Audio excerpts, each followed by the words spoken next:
عمرك سألت نفسك ايه هي الشجرة الملعونة في القرآن الكريم؟ وإذ قلنا لك إن ربك أحاط بالناس وما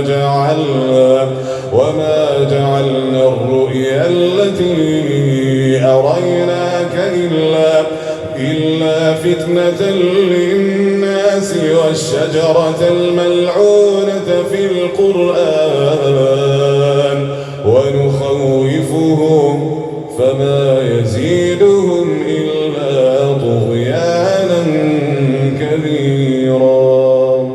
الشجرة دي هي شجرة الزلقوم وموجودة في أصل الجحيم. ربنا وصفها في آية تانية في القرآن الكريم إن ثمارها هي رؤوس الشياطين، وإن هي طعام أهل النار، وإن طعمها مر علقة. ربنا سماها الملعونة لأنها مبعدة من رحمة الله. صفة اللعن دي كان العرب زمان بيقولوها على الأكل الفاسد أو الضار أو اللي ريحته كريهة، وربنا بيقول في الآية الكريمة إن هو جعلها فتنة للناس، لأن المشركين لما سمعوا عن الشجرة دي سخروا من النبي عليه الصلاة والسلام وقالوا إزاي الشجرة تبقى موجودة في النار والنار بتحرق الشجر، وكمان كانت اختبار للمسلمين لتصديقهم بالغيبيات. وفي الاخر لو عجبك الفيديو ما تنساش تعمل لايك واشتراك. شكرا.